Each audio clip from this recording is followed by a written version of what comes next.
Ahora ofrecer la palabra a los miembros del Consejo que deseen formular declaraciones. Me permito ofrecerle la palabra a la distinguida representante de los Estados Unidos. Thank you, Mr. President, and thank you to all of our briefers who spoke with us today. First, the United States condemns in the strongest terms the cowardly terrorist attack last week in Jerusalem. This stabbing attack left one Israeli border guard dead and wounded several others. We express our deepest sympathies to the victims and their families. The United States reiterates its commitment to stand with Israel against these forces of terror. Hamas is one of these forces of terror that yet again showed its true colors to the world earlier this month. It is a terrorist organization so ruthless that it will not hesitate to put the lives of innocent children on the line. A few weeks ago, UN officials discovered a tunnel underneath two schools run by the UN in Gaza. It was the exact type of tunnel that Hamas has used for years. These tunnels are what Hamas uses to smuggle in the materials they need to make rockets, or to sneak into Israel to attack civilians or kidnap them in the dead of night. Imagine children playing in their schoolyard while Hamas moved explosives underneath their feet. Imagine children trying to learn while a few feet below terrorists might have been crawling toward Israel. All of this happening under a building flying the flag of the United Nations. It's an outrage. But when we consider Hamas and the other terrorist organizations that operate in Gaza, the existence of this tunnel shouldn't be a surprise. This is the way Hamas does business. Tunnels in heavily populated civilian areas are its signature. Hamas hides military infrastructure in and around apartment buildings, hospitals, and as we saw again this month, UN compounds. In this way, Hamas consciously plots and plans to attack civilians, and it uses the cover of civilian buildings to launch those attacks. It is a sick and cynical strategy. There is a terrible humanitarian crisis in Gaza. We remain a strong supporter of Gaza's recovery and reconstruction.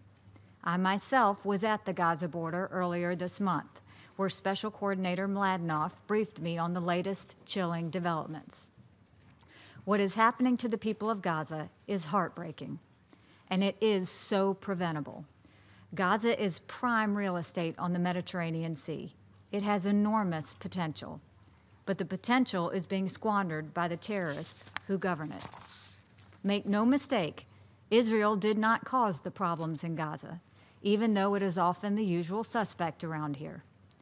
10 years ago, every Israeli soldier was withdrawn from Gaza, and for the last 10 years, there has not been a single Israeli settler in Gaza. Other outside countries and political factions are also not the cause of Gaza's problems. We all would like to see Palestinians in Gaza receive the aid they so desperately need, and we will continue to work to find avenues to get aid safely to them. But we should never forget the responsibility for this humanitarian crisis rests squarely with the one group that actually controls Gaza, Hamas. Hamas has exercised control over Gaza since 2007. After 10 years of Hamas rule, life for the people of Gaza is worse than ever before. Rather than govern, Hamas chooses to devote its resources to building a terrorist arsenal. Rather than pursuing peace, Hamas chooses to provoke destructive wars. Rather than allowing help to reach the Palestinian people, Hamas chooses to divert untold amounts of aid to feed its military enterprise. I saw how this works firsthand. I walked through one of the terrorist tunnels coming out of the Gaza Strip, which Israel discovered and since secured. The top and sides of this tunnel were lined with solid, sturdy concrete. We know how badly Palestinians in Gaza need concrete to rebuild their homes. But here, in this tunnel, we see how Hamas uses the concrete Gaza receives, not to help the people, but to fortify its terrorist infrastructure. Hamas remains a terrorist organization bent on Israel's destruction. Its goal is to defeat Israel by force. It will use all the resources it can to continue the fight. This Security Council must stand up to condemn Hamas's terror. Hamas represents yet another regional threat that this council far too often ignores. While UN agencies and member states dissect Israel's actions, few speak out against the terror that Hamas continues to plot. Some member states of this organization even maintain ties to Hamas and other terrorist groups that flourish in Gaza. The Security Council must unite to say that enough is enough. We need to pressure Hamas to end its tyranny over the people of Gaza.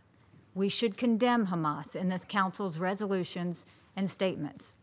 We should name Hamas as the group responsible when rockets are fired from Gaza or when fresh tunnels are discovered. And we should designate Hamas as a terrorist organization in a resolution with consequences for anyone who continues to support it. That is how we can help build a more peaceful Middle East and how we can fulfill our responsibility here on this council to actually maintain international peace and security.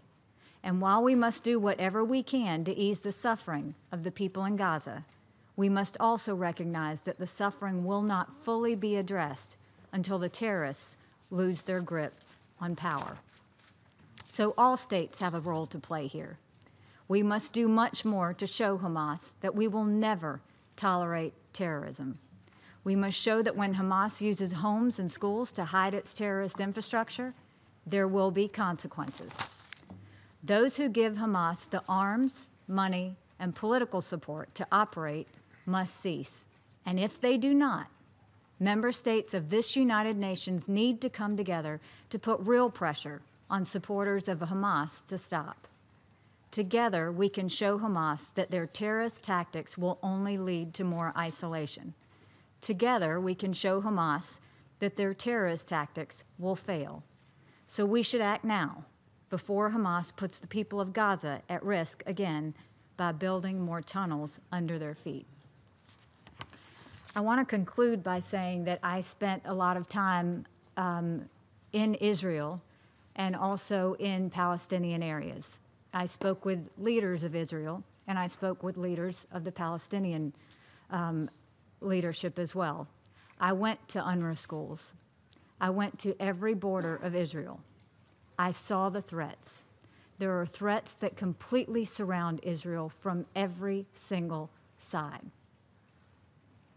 This council can go and do the thing it always does, which is pick a side. You can bash Israel, you can bash the Palestinian Authority, and we will get nowhere.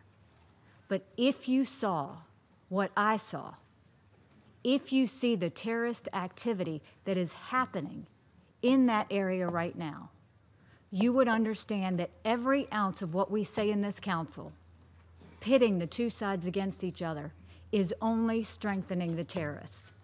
Every ounce of what we do should be against Hamas. They are a dangerous actor who have no care for the Palestinians, no care for the Israelis, and they are determined to destroy everything in their path. So once again, we are having this session. And once again, we will hear speeches on whether you're for Israel, for Palestinians, against Palestinians. But I would ask you to please address the real threat that is causing so many people harm, and that's the threat of Hamas. Thank you. Agradezco a la distinguida representante de los Estados Unidos por su declaración.